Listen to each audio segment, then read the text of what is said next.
Hello, my name is Andy Jefferson. I'm part of Whitby Community Network, and I'm also a trustee of Whitby and Esk Valley Active Travel. One of the key messages from the Vision for Whitby consultation that took place in May 2023 was that the majority of respondents wanted a town that was more pedestrian and bike friendly. This is particularly pertinent to the neighbourhood plan currently being developed for Whitby by Whitby Town Council alongside various community groups. The first thing we need to do is introduce the term active travel. This is the term we use to describe what are generally non-motorised forms of transport. The term includes walking, wheeling, so people in wheelchairs, but we also include in that people in mobility scooters, cycling, including in that e-bikes, scooting, which typically means kids' manual push scooters, and finally we include horse riding in that. We do not include e-bikes that have been modified to disable pedal assist or e-scooters. Both of these are not legal forms of transport on paths or on the roads currently. At this point, it would be good to explain some of the many benefits of active travel. It's good for your health in terms of reducing the chance of heart issues, cancer, obesity, as well as being a great way of looking after your mental health. This improved health means that the NHS will be offloaded with the order of 17 billion in savings over 20 years, with further savings to come as changes in lifestyle become standardised. Active travel infrastructure additionally provides a much bigger return on investment than road improvements, for example. It reduces the use of cars, resulting in lower levels of pollution, lower noise levels, as well as lower CO2 emissions. Reducing the number of cars means that the roads are less busy, and consequentially, this is actually better for those people who still do need to use a vehicle, experiencing fewer holdups. It also provides more social interaction, resulting in a better sense of community. In terms of current levels of active travel in the Whitby and District area, the Active Live surveys show an average level of walking in this area compared to the rest of the country, but a very low level of cycling when compared both within the county and also nationally. If we then start thinking about the reasons behind these levels, the average levels of walking, whilst respectable, many areas of the district are still not pedestrian friendly, with people needing to cross busy roads with poor crossings, and in some places, non-existent crossings. So people are basically having to take a chance. The really low levels of cycling in the county are amongst the lowest. We have very poor infrastructure with just one cycle path, the cinder track, with a general lack of investment in the area. The geography of the area does put people off, obviously, with the hills, although e-bikes can help alleviate this for cyclists. Roads are very, very busy pretty much all year round with tourist traffic. And it should be noted that car sizes and speeds are now much greater than 30 years ago, which adds to the perception of risk. This is a major factor, primarily for cycling, but also to a degree for walking. Finally, we need to mention, in terms of demographics, we have double the national average of over 60s. This impacts on the level of activity present in the area. If we focus for a moment on cycle infra and compare it with the nearest large population, namely Scarborough, we see a large gap in available infrastructure, as well as in investment into the area. Bearing in mind the plan for Scarborough infrastructure, this gap will only widen significantly in the next year or so. There exists no plan currently for Whitby for active travel infrastructure, and people are being let down both by national government and North Yorkshire Council. In 2018, a document called a Local Cycling Walking Infrastructure Plan, or LCWIP for short, was introduced to define requirements for an area in terms of paths and their relative priority for development. When North Yorkshire Council were distributing funding for development of these, Scarborough Town took all of the borough's funding to develop its LCWIP, leaving Whitby with nothing. The added problem with this is that without an LCWIP document, no funding will be bid for to develop schemes in the Whitby area.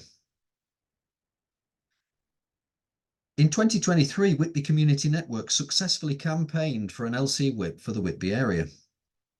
This is due to start very soon, before April 2024, and will involve a level of community engagement about people's journeys, their mode of transport, and what they would like to see, what modes of transport they would like to use.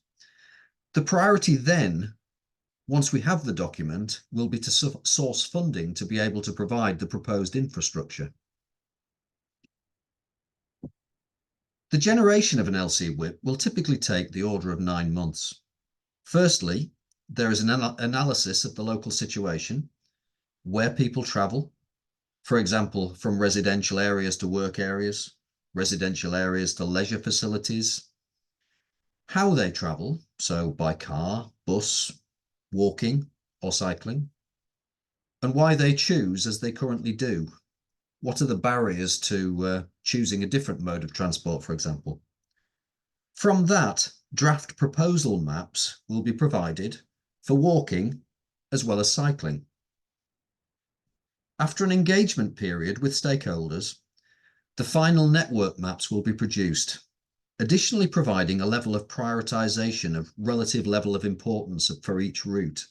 So the outcome is basically one map for walking, one map for cycling, and a work plan in terms of what is needed. The only other thing to mention at this point is that Whitby Community Network have developed some proposals for how a cycle network could look in the immediate vicinity of Whitby. This proposal concentrated on trying to use routes away from roads wherever possible, for safety reasons, and to have paths close enough to all residential areas to make it feasible for the vast majority of residents. Whilst the LCWIP may come up with something different, given the limited space for such travel, we would expect something broadly in line with this. In terms of the map in front of you, the turquoise line is the sole piece of cycle infrastructure, the cinder track. The yellow and orange lines are the proposed additions, which would provide a network which would provide connectivity between all main residential areas, town centre, etc. Focusing again specifically on cycle infrastructure, for many years, councils in this country have painted a white line on roads to designate a cycle lane, as if that provided some level of protection for the cyclist. Such schemes fail to encourage uptake of cycling and fail to protect cyclists. A detailed specification of safe cycling infrastructure was introduced in 2018, known by its document name LTN 1/20, defining what should be provided given the level of traffic, the speed limit, and so on. This was based on best practice, not just from the UK, but also with input from countries with a much higher uptake of cycling, such as Holland, Denmark, etc. As a general rule, segregation of bikes from cars is required, unless the speed limit is dropped to 20 miles an hour. So what would all of this mean? If we manage to get an LCWIP for the area and then find funding to get it implemented, and from that there is a significant uptake in active travel, well, the population will be healthier and happier. School kids will be able to be active getting to school, which is proven to lead to better attainment in classes. After the upheaval in education in the last year, kids in this area surely deserve something. Roads will have lower levels of traffic, requiring less pothole maintenance, freeing up funds from the transport budget. People will be safer, with fewer road collisions impacting on people's lives, not forgetting that every road collision has a subsequent impact on the economy of the country. Finally, air quality will improve and people will feel more in tune with nature. Is there really any reason not to do this? We have now set up a charity to attempt to push forward on these ambitions. We chose a charity structure since this opens doors to funding sources that would otherwise not be available to us. Whitby and Esk Valley Active Travel has 4 trustees currently, all local people, along with many other people with interests in line with the aims, available to provide advice and assistance from time to time. If there are people out there who feel like this is something they would like to be involved in, please do get in touch with us.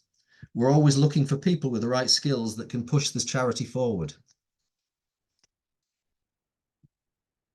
The aims of the charity are, in short, to facilitate the necessary improvements to the active travel infrastructure to allow more people to be active. And secondly, to promote active travel.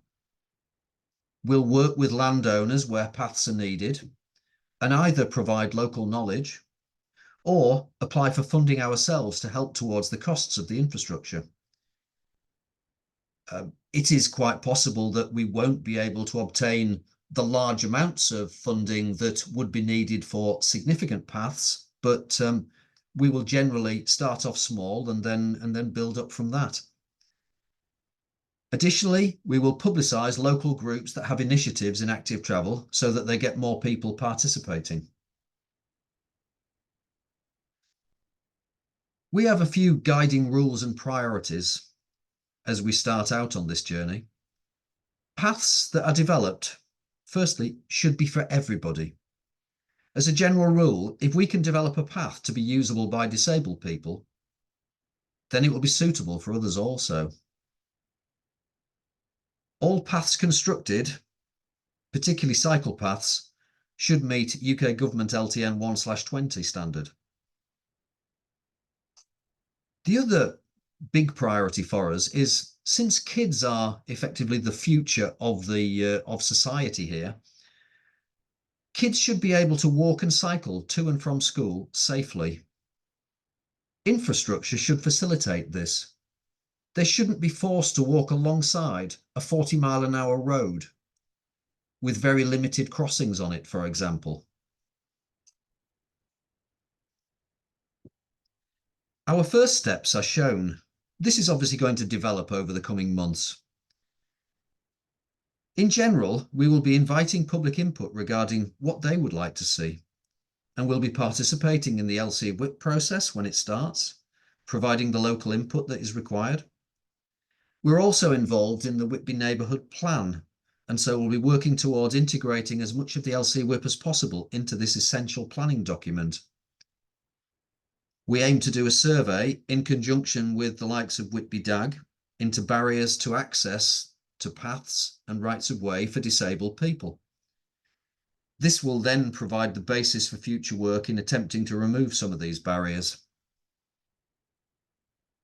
When it's possible, we will have discussions with schools regarding the initial steps needed for cycling to school to be considered, because at the moment, cycle to school is not an option for any school in this area due to risk assessments. Finally, we will be pursuing opportunities for getting funding for improved infrastructure. We have a website, we have various types of social media, and we would welcome input from anybody who wants to see active travel pushed forward in this area. We are in this for the long term and hope to be part of a transformation in active travel in this area. Thank you.